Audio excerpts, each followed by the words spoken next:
BBC Sounds, music, radio, podcasts. 1, 2, 3, 4, 5. It does look like using Amazon or eBay or something. I mean, it's not really. It's quite amazing how easy it is to buy this. So you've probably heard of the dark net. It's a pretty strange place, and there's a lot of myths around it. It's often seen as the Wild West of the internet, and sometimes it can lead to strange, scary, and dangerous consequences, like being blackmailed or scammed by drug dealers. Buying drugs in the dark net is illegal, but as with many illegal things in life, a lot of people still do it. It is breaking the law, but some think that the dark net is a safer alternative to meeting a hooded man in a back alley to buy drugs. But it's not as simple as that. How dare he threaten me? I'm the consumer here. Where are my consumer protections? I mean, obviously I don't have any legally. In this episode, we're focusing on illegal drugs that by their nature are dangerous and they can kill you. Although the people we've spoken to talk about the purity of these drugs, the dark net can't guarantee the stuff you buy hasn't been cut with dangerous substances. For the record, we the BBC are definitely not saying that you should try to get drugs. Don't do it. Drugs are bad. But when someone's determined to get a hold of drugs, they do it in one of two ways. People either pick them up on the street corner, or they go onto the dark net and get them delivered right to the house. Now you might think that the second option is rare, but it's not. And to prove it to you, we went to a festival and asked people if they'd ever bought drugs off the dark net. Not maybe. Yeah, I might. No. I'm not clever enough, I wouldn't know how. Yeah, I wouldn't even know how you know how. You have to do like coding and shit. We have, yeah. Yes. So the dark net has been around for 8 years. It is not a new thing. And there are legitimate reasons why people go onto it, like to avoid censorship. But there are also more people than ever in England going onto the dark net to buy illegal drugs. And like most people, I have been around drugs in my life. I actually don't take drugs. My body is a temple after all. But I always assume most people took the street corner route. Turns out 30% of drug takers in the UK say they've bought drugs on the dark net. That's up from 12% 5 years ago. And the UK is actually ahead of every other country in the world, aside from Finland, in its usage of the dark net to buy drugs. That's all come out of the Global Drug Survey. 60,000 drug takers were surveyed around the world. As you may expect though, when you're dealing with illegal drugs on illegal platforms, a lot of things can go wrong.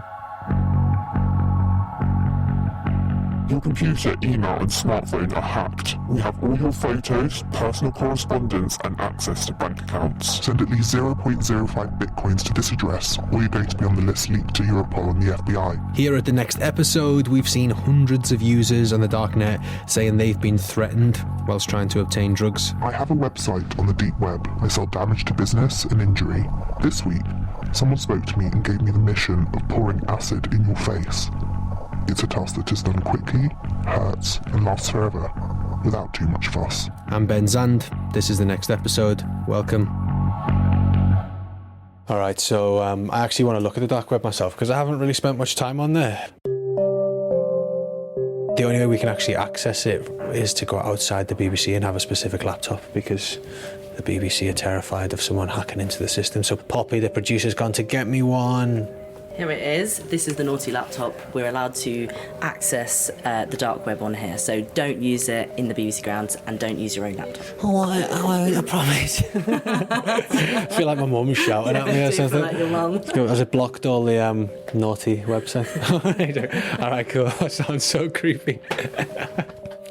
The dark net is basically the Wild West, a lawless place where a lot of what goes on is banned and therefore risky.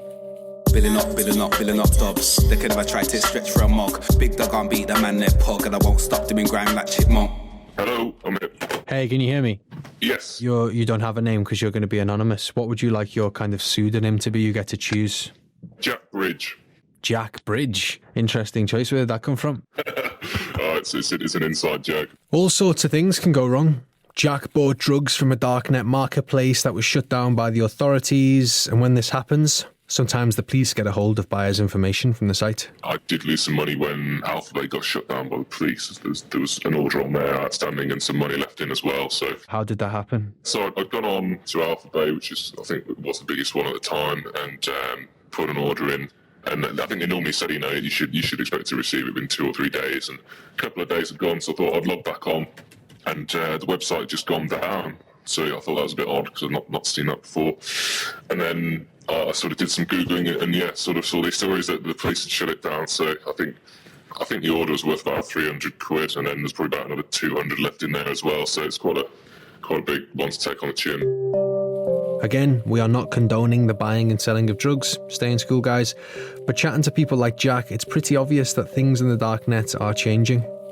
What do you say to people who kind of just say that that's what you deserve? You kind of went onto an illegal website, you tried to buy some illegal things, and you lost some money.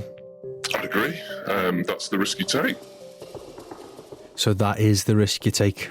And it's getting riskier. Here's Quasimodo, another dodgy alias. And he worries about his information being in the hands of these drug dealers.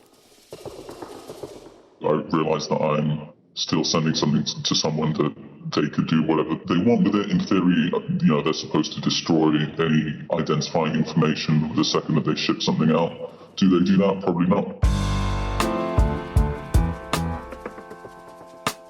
We actually chatted to a drug dealer on the darknet. His name was Kim Genie. He sympathised with buyers who were blackmailed and said they were like small fish in a much larger, murkier pond. So how about we talk to somebody who isn't actually breaking the law on this podcast, upstanding citizen Dr. Monica Barrett, who's part of the Global Drug Survey, and she knows all about the darknet and understands Jack and Quasimodo's situation, scared about being caught by the police or extorted by a vendor. Silk Road was one of the original darknet marketplaces a few years ago. The FBI shut down Silk Road, and this was a massive surprise to the community at the time. They then scattered. There was a lot of confusion and difficulty at that time. The thing is, when the big, most used marketplaces are shut down, smaller, untested sites pop up. And often, in that chaos, people take advantage. Some of the vendors spend months gaining the trust of buyers, but soon enough, they get scared of being shut down or found out, and they pack up shop and steal all the money, sometimes millions of pounds. This is called an exit scam. This theme has repeated over and over, whether it's been exit scams or law enforcement operations that have caused the changes. Typically, there's a period of sustained what happens to become normal, and then everything crashes down again. And we're going through a phase now where things have crashed down again. So the dark net is in a phase of crashing down, and that's what we found out on the web forums like Reddit and the darknet version, Dread. And these stories aren't rare. People are scared. We voiced up some of the threats people say they've received after buying drugs in the darknet. I'm requesting a donation in return for my silence in the matter. Consider it a guarantee that you will never have to worry about any law enforcement agency knocking at your door because of a transaction you were involved with. I get money only after completing the task. Therefore, I'm offering you the chance to send me the money to stop this happening. If you decide not to pay, I will make your name, address and any additional personal information along with your photo available for people to find without any trouble. If I do not receive the money from you, then I will fulfill my task. Please be smart regarding the matter. Take care. I had a chat to Leon, and he buys drugs in the dark net, including pretty hard stuff like fentanyl. That's an opioid up to 50 times more potent than heroin, and Leon recognises that what he's doing is illegal and dangerous. I used to buy drugs just through forums and stuff, just little kind of private forums, and in person, of course. And I guess I'd start using the dark net more regularly. What were you buying? A bit of everything, really. Poppy here was saying you had a bit of trouble buying some fentanyl. So were you trying to buy fentanyl? I bought some once, and it was from someone I'd bought from before. They were relatively well established. But once I got some, and it was just a lot lower quality than what I was used to. It just wasn't very good. And I left a review giving him 2 stars instead of 5 stars. And I got a very, very angry, very threatening message from this person, pretty much just saying, I've got your address, don't fuck with me, I'm established here, I've got all your personal details. Pretty much just threatening to either do something with my address, either release my address or show up there or send something nasty there. I wasn't that explicit, but very angry and very threatening. Just a reminder that they have my personal details and they've got malicious intent. Wasn't very comforting. Yeah, how did it feel? Pretty scary at first, really. I was very, very anxious. I'm it wasn't just my own personal security I was worried about. This was someone who's, a crack and heroin seller. I can't imagine they wouldn't have connections to gangs and violent crime. Can you remember specifically what he said? I think it was just something like, what the fuck are you writing this review for? I've got your address, I've got your details, take it down right now or there'll be trouble for you. But I think I deleted it at first, but after a couple hours I calmed down a bit, and I think my anger, I was initially just really scared, and I kind of just got very angry at him, actually. And I thought, how dare he threaten me? Like, I'm the consumer here, where are my consumer protections? I mean, obviously I don't have any legally, but I think I actually updated to say something like this is not a nice vendor to be dealing with. Did you feel like you could, tell anybody, go to the police? I haven't, no, of course not, no. There's what can you do?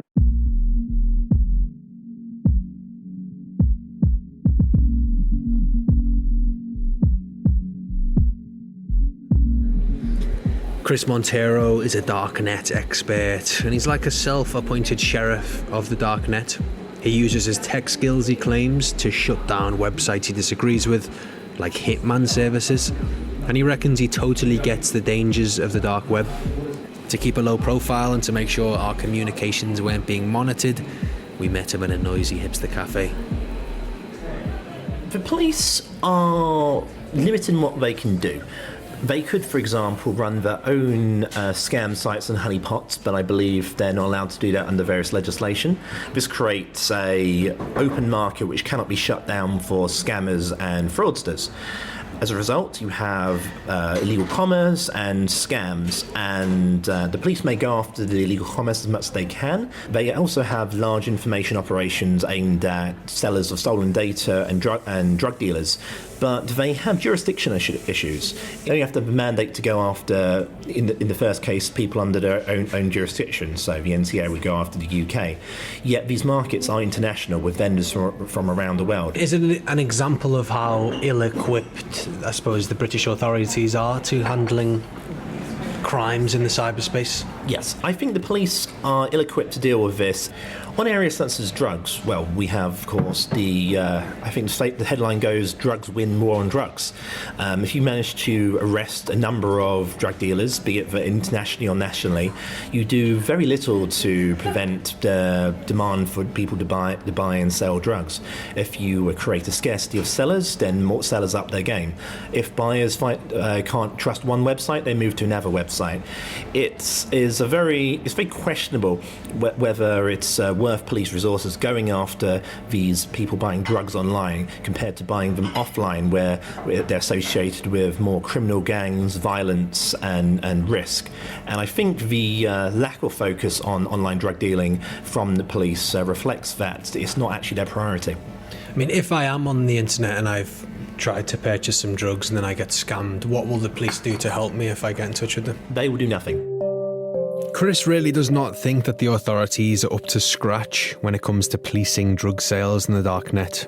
In the UK, the people responsible for doing that are the National Crime Agency.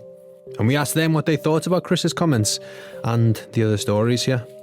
They said in response that they've had lots of operational successes and that they've led a number of investigations into criminal activity on the dark web that have resulted in people being convicted and facing lengthy prison sentences. They also said that anyone who buys illegal drugs in the darknet is providing their details and money to criminals, placing themselves at risk of being robbed or exploited. And finally, they said tackling the cybercrime threat is a priority for the NCA, and that they'd encourage anyone who's a victim of crime to report it to the authorities, and that cases will be dealt with on a case-by-case basis as appropriate. So we've been looking into these scams and blackmails now for the past few weeks, and it is genuinely quite hard to know what is true and what isn't. We've actually had a little experience of it ourselves.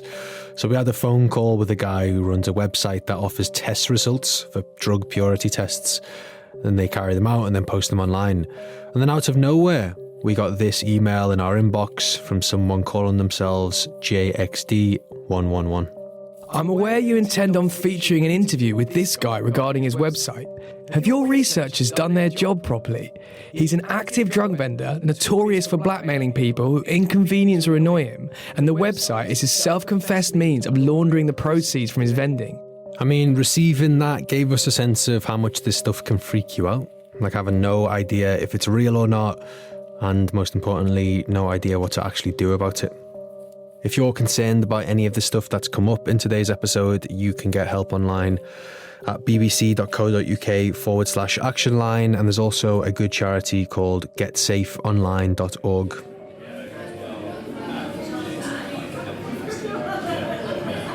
I know it's not likely that you're going to be too sympathetic to someone who goes onto the dark web to buy drugs. It is illegal after all. But being blackmailed is obviously very terrifying for the people it happens to. And the rise in people using these platforms raises a lot of questions about how the police deal with drugs online. Let's see what happens in the next episode of this one.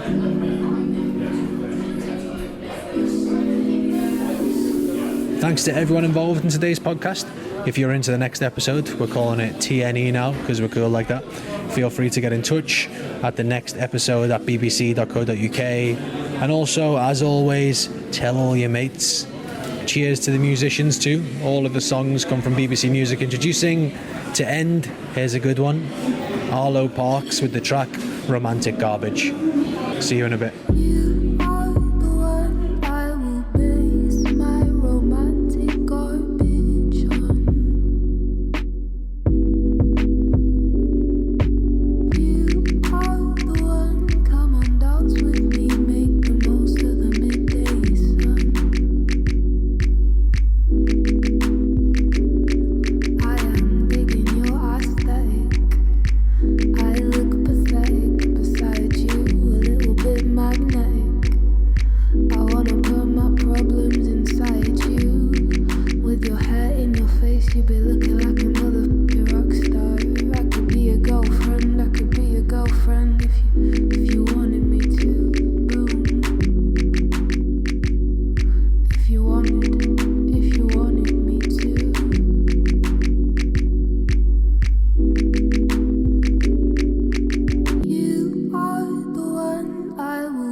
Come on, dance with me, make the most of the midday sun.